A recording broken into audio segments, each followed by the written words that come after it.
GST നിരക്കുകളുമായി ബന്ധപ്പെട്ട് കേന്ദ്ര സർക്കാരിൻ്റെ ഒരു പ്രഖ്യാപനം അത് എല്ലാ മേഖലകളിലും വലിയ ആശ്വാസം അത് കൊണ്ടുവന്നുവെന്ന് കാര്യം സംശയമില്ല. കാറുകളുടെ വില കുത്തനെ കുറഞ്ഞ പശ്ചാത്തലമുണ്ട്. അങ്ങനെ നിരവധിയായ ഉൽപ്പന്നങ്ങൾക്ക് വില കുറയുന്നുണ്ട്. യഥാർത്ഥത്തിൽ ഇതിൻ്റെയൊക്കെ ഗുണഫലം ഉപഭോക്താക്കളിലേക്ക് വന്നുകൊണ്ടിരിക്കുന്നതേ ഉള്ളൂ. അതാണ് പ്രധാനം. വീട് പണിയുന്നവർക്ക് ഈ GST നിരക്ക് കുറഞ്ഞപ്പോൾ വൻ ലാഭം എന്നുള്ളതാണ് മറ്റൊരു പ്രധാനപ്പെട്ട കാര്യം. നിർമ്മാണ മേഖലയെ എന്നും ആശങ്കയോട് നോക്കിക്കാണുന്ന ഒരു വലിയ വിഭാഗം ജനതയുണ്ട്. നമുക്കറിയാം, സാധാരണക്കാരാണ് വീടുകൾ നിർമ്മിക്കാൻ അവരുടെ ജീവിതത്തിലെ വലിയ സ്വപ്നമാണ് വീട്. ഓരോ നിമിഷവും ഓരോ ദിവസവും ഈ ചിലവുകൾ വല്ലാതെ കുതിച്ചുയർന്ന ഒരു പശ്ചാത്തലം രാജ്യത്തുണ്ടായിരുന്നു. ഇപ്പോൾ കമ്പിക്കായാലും സിമെൻറ്റിനായാലും മണലിനായാലും അടിസ്ഥാനപരമായ എന്ത് കാര്യത്തിനായാലും വിലയുടെ വലിയ വർധനവ് പലപ്പോഴും സാധാരണക്കാരായ പലരുടെയും സ്വപ്നങ്ങൾക്ക് മേൽ വലിയ കൂരമ്പായി പതിച്ചിരുന്ന പശ്ചാത്തലമുണ്ടായിരുന്നു. സ്വന്തമായി ഒരു കൂര സ്വപ്നം കാണുന്നവർ അസംസ്കൃത വസ്തുക്കളുടെ വില കൂടുന്നതും നികുതി ഭാരവും കാരണം വീട് പണി നീട്ടിവെച്ച ആയിരങ്ങൾക്ക് ആശ്വാസമായിട്ടാണ് അടുത്തിടെ ചരക്ക് സേവന നികുതിയിൽ അതായത് GST നിരക്കുകളുടെ പരിഷ്കരണം വന്നത് എന്നാണ് വിദഗ്ധർ ചൂണ്ടിക്കാട്ടുന്നത്. സിമൻറ്റ്, ഗ്രാനൈറ്റ്, മാർബിൾ തുടങ്ങിയ നിർമ്മാണത്തിനാവശ്യമായ സുപ്രധാന സാമഗ്രികളുടെ വിലയിൽ 10% വരെ ഇളവാണ് പ്രഖ്യാപിച്ചിരിക്കുന്നത്. സാധാരണക്കാരൻ്റെ മനസ്സിൽ ഒരു ചോദ്യം ഉയർന്നു, ഇനി വീട് പണിയാൻ ചെലവ് കുറയുമോ? ഈ ഇളവ് നിർമ്മാണ ചെലവിൽ ഒരു നിർണായക സ്വാധീനം ചെലുത്തുമെന്നതിൽ യാതൊരു സംശയവുമില്ല. എന്നാൽ ഈ മാറ്റം എത്രത്തോളം പ്രകടമാകും എന്നുള്ളതാണ് ഈ മേഖലയുമായി ബന്ധപ്പെട്ടുള്ളവർ ചൂണ്ടിക്കാണിക്കുന്ന ഒരു പ്രധാനപ്പെട്ട ചോദ്യം.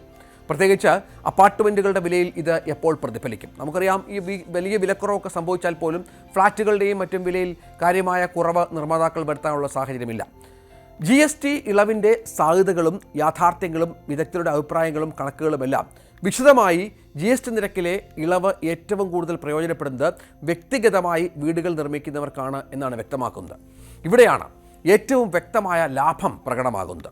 വിദഗ്ധരുടെ കണക്കനുസരിച്ച് മൊത്തം നിർമ്മാണ ചെലവിൽ ചതുരശ്ര അടിക്ക് ഏകദേശം 100 രൂപയുടെ കുറവ് വരെ പ്രതീക്ഷിക്കാം. എന്തുകൊണ്ടാണ് ഈ കണക്ക് സാധ്യമാകുന്നത് എന്നുകൂടി നമുക്കൊന്ന് പരിശോധിക്കണം. ഉദാഹരണത്തിന്, സിമെൻറ്റിൻ്റെ വിലയിൽ 40 രൂപയൊക്കെ മാറ്റം വരുമ്പോൾ ഇത് നിർമ്മാണത്തിൻ്റെ വിവിധ ഘട്ടങ്ങളിൽ ആവർത്തിച്ച് ഗുണകരമാകുന്നുണ്ട്. ഒരു വീടിൻ്റെ നിർമ്മാണത്തിൽ ഉപയോഗിക്കുന്ന മൊത്തം വസ്തുക്കളുടെ മൂല്യവുമായി താരതമ്യം ചെയ്യുമ്പോൾ ഈ ചെറിയ കുറവ് പോലും മൊത്തത്തിലുള്ള ബില്ലിൽ ശ്രദ്ധേയമായ വ്യത്യാസം വരുത്തും. ഇത് കേവലം കണക്കുകളിലെ വ്യത്യാസം മാത്രമല്ല, ഈ സാമ്പത്തിക ആശ്വാസം വീട് നിർമ്മിക്കാൻ മടിച്ചു കഴിഞ്ഞിരുന്ന ഒരുപാട് പേരെ വീണ്ടും പണി തുടങ്ങാൻ പ്രേരിപ്പിക്കാനുള്ള സാധ്യതയുണ്ട് എന്നാണ് ഈ മേഖല ചൂണ്ടിക്കാട്ടുന്നത്. നിർമ്മാതാക്കളുടെ കാഴ്ചപ്പാടിൽ ഇത് മൊത്തത്തിലുള്ള നിർമ്മാണ മേഖലയുടെ വളർച്ചയ്ക്ക് ആക്കം കൂട്ടുമെന്നാണ് വിലയിരുത്തൽ. കാരണം വിപണിയിൽ ഡിമാൻഡ് കൂടുമ്പോൾ കൂടുതൽ പേർ നിർമ്മാണ പ്രവർത്തനങ്ങളിൽ ഏർപ്പെടുകയും അതുവഴി സിമൻറ്റ്, സ്റ്റീൽ, ടൈൽസ് തുടങ്ങിയ അനുബന്ധ വ്യവസായങ്ങൾക്കും ഊർജം ലഭിക്കുകയും ചെയ്യുന്നു. സ്വന്തമായി വീട് പണിയുന്നവർക്ക് ആശ്വാസം ലഭിക്കുമ്പോഴും കൊച്ചി പോലുള്ള നഗരങ്ങളിൽ പുതിയ ഫ്ലാറ്റ് വാങ്ങാൻ ഉദ്ദേശിക്കുന്നവർക്ക് ഉടൻ വിലക്കുറവ് പ്രതീക്ഷിക്കാൻ സാധിക്കില്ലെന്നാണ് റിപ്പോർട്ടുകൾ വ്യക്തമാക്കുന്നത്. ഇതിന് ശക്തമായ പല കാരണങ്ങളുണ്ട്. അതിലൊന്ന് ഫ്ലാറ്റ് വില നിർണ്ണയത്തിലെ സമവാക്യം അതിൽ പ്രധാനപ്പെട്ട ഒന്നാണ്. ഫ്ലാറ്റിൻ്റെ വില എന്നത് നിർമ്മാണ സാമഗ്രികളുടെ വിലയെ മാത്രം ആശ്രയിച്ചിരിക്കുന്ന ഒന്നല്ല. വിപണിയിലെ ഡിമാൻഡ്, പ്രോജക്റ്റ് നിലകൊള്ളുന്ന സ്ഥലത്തിൻ്റെ മൂല്യം, അവിടുത്തെ അടിസ്ഥാന സൗകര്യങ്ങൾ എന്നിവയെല്ലാം ഇതിൽ പ്രധാന പങ്ക് വഹിക്കുന്നുണ്ട്. ഒരു ബിൽഡറെ സംബന്ധിച്ചിടത്തോളം ഫ്ലാറ്റിൻ്റെ മൊത്തം ചിലവിൽ നിർമ്മാണ സാമഗ്രികളുടെ വിഹിതം ഒരു നിശ്ചിത ശതമാനം മാത്രമാണ്. മറ്റൊന്ന് മുൻ നിക്ഷേപമാണ്. ഏറ്റവും പ്രധാനമായി നിർമ്മാണം ഏതാണ്ട് പൂർത്തിയാക്കിയതോ അല്ലെങ്കിൽ പകുതിയിലധികം പൂർത്തിയായതോ ആയ പ്രോജക്റ്റുകളുടെ കാര്യത്തിൽ നിർമ്മാണ സാമഗ്രികൾ വാങ്ങിയ വിലയോ അല്ലെങ്കിൽ അക്കാലത്തെ GST നിരക്കോ അടിസ്ഥാനമാക്കിയായിരിക്കും ബിൽഡർമാർ അവർ കണക്കുകൂട്ടലുകൾ നടത്തുക. പെട്ടെന്ന് വില കുറച്ചാൽ വലിയ സാമ്പത്തിക നഷ്ടം ബിൽഡർമാർക്ക് സംഭവിക്കും, സംശയമില്ല. അതുകൊണ്ട് GST ഇളവിൻ്റെ ഫലം പ്രതിഫലിക്കണമെന്നെങ്കിൽ പുതിയ പ്രോജക്റ്റുകൾ വരുമ്പോഴോ അല്ലെങ്കിൽ നിലവിലെ പ്രോജക്റ്റുകളുടെ അവസാന ഘട്ടത്തിൽ പോലും കുറഞ്ഞ ചിലവിൽ വാങ്ങിയ സാമഗ്രികൾ ഉപയോഗിക്കുമ്പോൾ മാത്രമേ നേരിയ വിലക്കുറവിനുള്ള സാധ്യതകൾ ഉരുത്തിരിഞ്ഞ് വരുന്നുള്ളൂ. എങ്കിലും വിപണിയിലെ ശക്തമായ ഡിമാൻഡ് കാരണം ഈ കുറവ് ഉപഭോക്താക്കളിലേക്ക് എത്തണമെന്നില്ല എന്നതും വളരെ പ്രധാനപ്പെട്ട ഒന്നാണ്. ഈ GST മാറ്റം ഒരു ചെറിയ ചലനമായി കണക്കാക്കാതെ വിപണിയിലെ ഒരു പുതിയ തന്ത്രമായി കാണുന്നതാണ് ഏറ്റവും ഉചിതം. വീടുകൾ പണിയുന്നവർക്ക് ഉള്ള ഒരു തന്ത്രം അത് പ്രധാനമാണ്. GST കുറയുമ്പോൾ വീട് പണിയുന്നവർക്ക് ഇതൊരു ടൈമിംഗ് ആയി ഉപയോഗിക്കാം.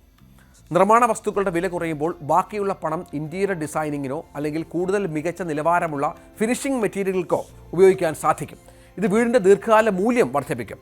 ചില ബിൽഡർമാർ പുതിയ പ്രോജക്റ്റുകളിൽ GST ലാഭം ഒരു മാർക്കറ്റിംഗ് ടൂളായി ഉപയോഗിക്കാനുള്ള സാധ്യതകൾ കൂടി വിദഗ്ധർ ചൂണ്ടിക്കാണിക്കുന്നുണ്ട്. പുതിയ GST നിരക്കുകൾ അനുസരിച്ച് ഞങ്ങളുടെ ഫ്ലാറ്റുകൾക്ക് നിങ്ങൾ പ്രതീക്ഷിക്കുന്നതിനേക്കാൾ കുറഞ്ഞ വിലയ്ക്ക് സ്വന്തമാക്കാം എന്ന രീതിയിലുള്ള പരസ്യങ്ങൾ ഭാവിയിൽ കണ്ടേക്കാം.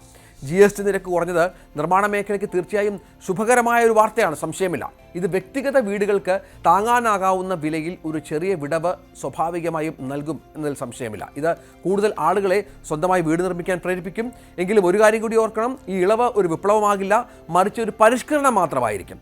ഫ്ലാറ്റ് വിപണിയിലെ മാറ്റങ്ങൾ വൈകുകയും ഭൂമിയുടെ വില ഒരു സ്ഥിരം യാഥാർത്ഥ്യമായി നിലനിൽക്കുകയും ചെയ്യുന്നിടത്തോളം വീട് പണിയുടെ മൊത്തം കണക്കിൽ നമ്മൾ കാണുന്ന ലാഭം ആഗ്രഹിക്കുന്നത്ര വലുതായിരിക്കില്ല. സ്വന്തമായി വീട് പണിയുന്നവർക്ക് ഇതൊരു നല്ല സമയമാണ്, സംശയമില്ല. എന്നാൽ ഫ്ലാറ്റ് വാങ്ങാൻ ഉദ്ദേശിക്കുന്നവർക്ക് പുതിയ പ്രോജക്റ്റുകൾ വിപണിയിൽ എത്തുന്നതുവരെ കാത്തിരിക്കുന്നതിലൂടെ യഥാർത്ഥ വിലക്കുറവ് അനുഭവിക്കാൻ സാധിക്കുകയുള്ളൂ. കാത്തിരിപ്പ്, വിവരങ്ങൾ ശേഖരിക്കൽ, കൃത്യമായ ബഡ്ജറ്റ് ആസൂത്രണം എന്നിവയിലൂടെ ഈ GST ഇളവിൻ്റെ ഗുണം പരമാവധി പ്രയോജനപ്പെടുത്താം. അതാണ് ഉപഭോക്താക്കൾക്ക് അല്ലെങ്കിൽ വീട് പണിയുന്നവർക്ക് നൽകാനുള്ള ഒരു സന്ദേശം. പക്ഷേ ഇതൊക്കെ വിപണിയിൽ പ്രതിഫലിക്കണം. നിർമ്മാണ മേഖലയടക്കമുള്ള സാമഗ്രികൾക്ക് കച്ചവടക്കാർ വില കുറയ്ക്കണം. ഒപ്പം ഫ്ലാറ്റുകളുമായി ബന്ധപ്പെട്ട് അവിടെ കൃത്യമായ ഇടപെടലുകൾ, നിരീക്ഷണങ്ങൾ നമ്മുടെ സംവിധാനങ്ങളുടെ ഭാഗത്ത് നിന്ന് ഉണ്ടാവുകയും വേണം. എങ്കിൽ മാത്രമേ കൃത്യമായി നമ്മളെപ്പോലെയുള്ള സാധാരണക്കാർക്ക് ഇത്തരം വിലക്കുറവുകളുടെ ഗുണഫലങ്ങൾ ലഭിക്കുകയുള്ളൂ എന്ന കാര്യത്തിൽ സംശയം.